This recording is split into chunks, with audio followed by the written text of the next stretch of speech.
Can you talk about timelines, ascension, light language, and light codes, and what is happening at the moment? I suppose it's all a dream being played out on a screen.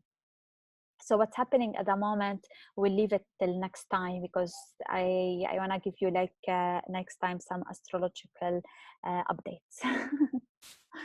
So can you talk about timelines? There is no time, let alone timelines. There is no time. You know, we explored this before, let alone many timelines. And about ascension as moving up in dimensions, there are no 3 dimensions, let alone 5 or 6 or 12. Light language and light codes. Every form, we'll go back to the previous one in a bit. Light language and light codes, every form, every word, every symbol, every modulation, everything that appears is light, is the light of the pure knowing.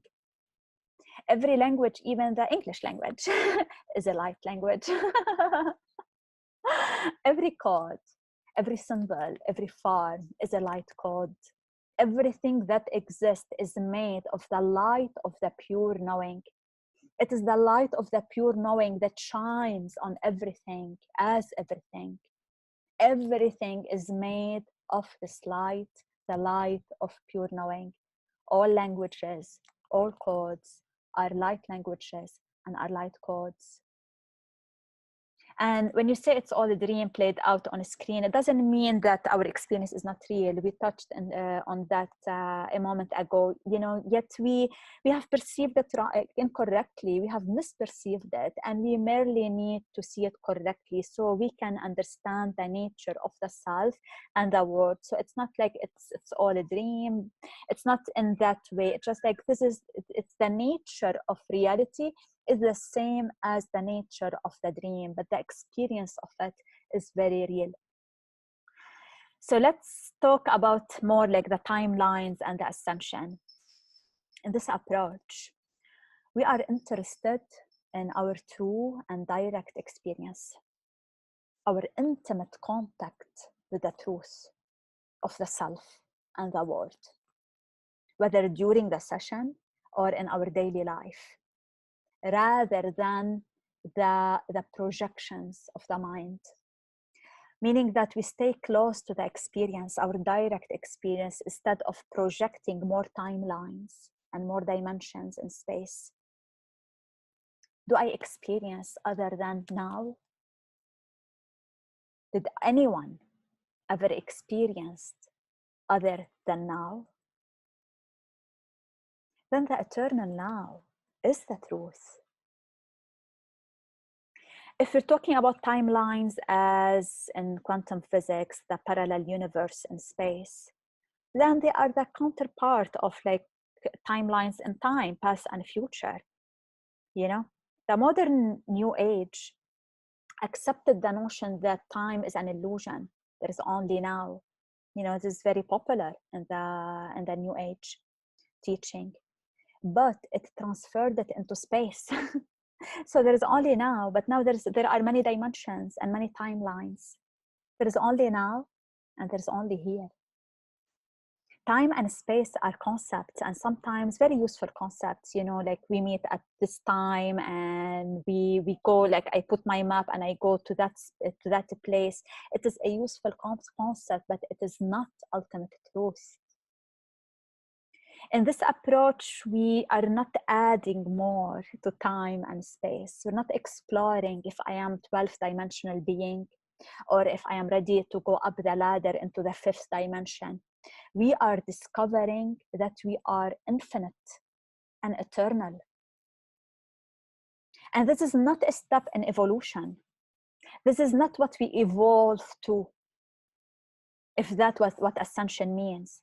It's simply the recognition of our essential nature, who we truly are.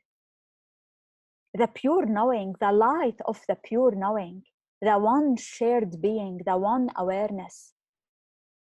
Now, when this recognition becomes infused and integrated in the body and your experience, then maybe, because anything is possible, a bodily transfiguration happens as a result of this new understanding that you are the light of the pure knowing.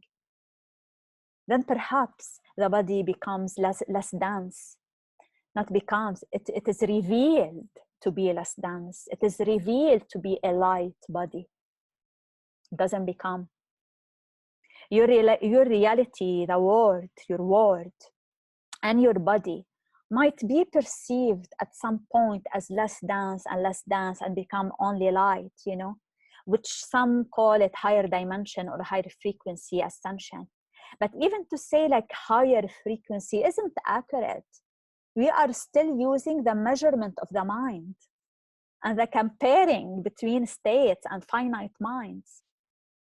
As you know yourself as pure knowing, there is no higher and no lower.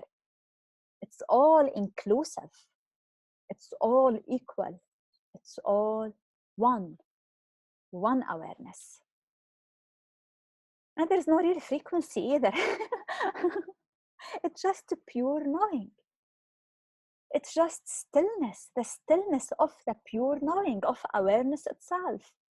There is the apparent vibrating universe, but as you come closer, you will discover that the world is infinite awareness itself, the dimensionless awareness itself. So awareness, so ascension in our approach is when you return to the true self, the aware being.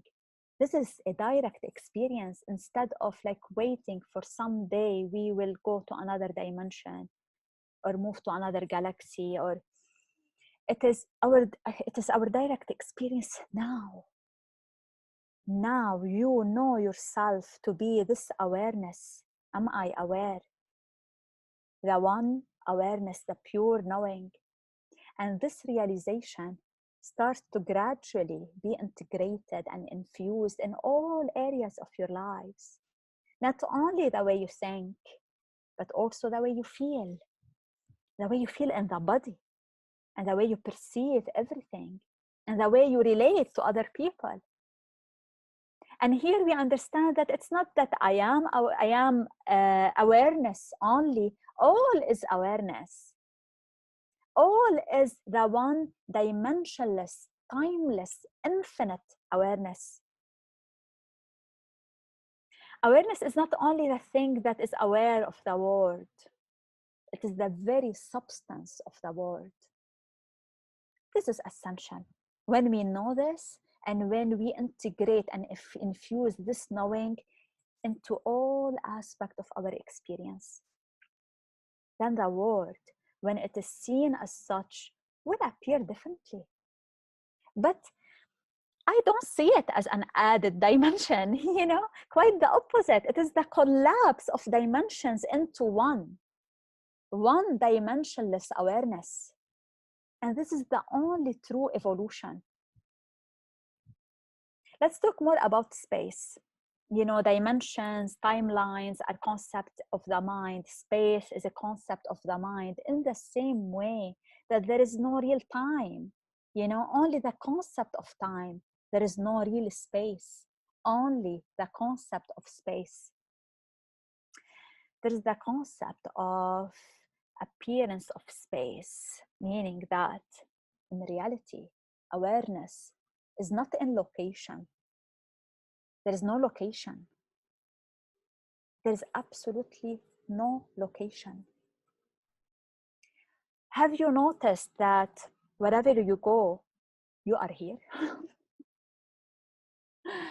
And wherever you go in time, you are now. You never experience there. You are always here, and you are always now. Could it be that here and now are identical with the presence of your awareness? Could it be that here and now is the presence of your awareness? Now, isn't the intersection of past and future in a moment we call now. And here isn't the intersection of there and over there we call here. Whenever you are aware, which is always, you are here and you are now. Is it possible that there is only one space, one here, one here, the infinite here? Like there is only one now, the eternal moment.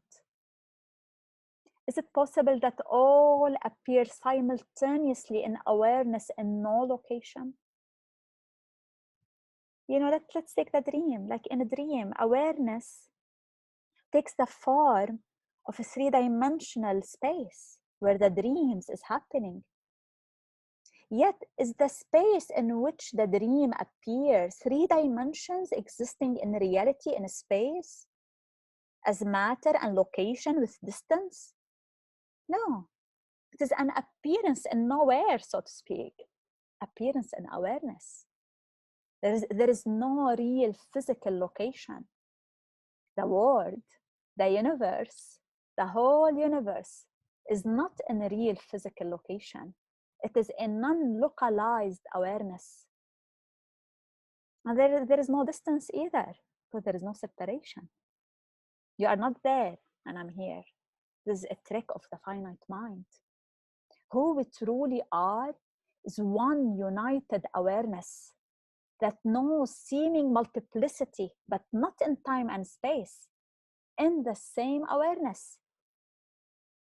There is no time, and there is no space. When I say there is no time, I come back to my present awareness. I know myself. When I say there is no space, me and you unite. I know you as myself. Then I am love. This is how we collapse all timelines, all spaces, and all times into the presence of the one aware being. So me and you, we know ourselves to be the one awareness, not in time and not in space.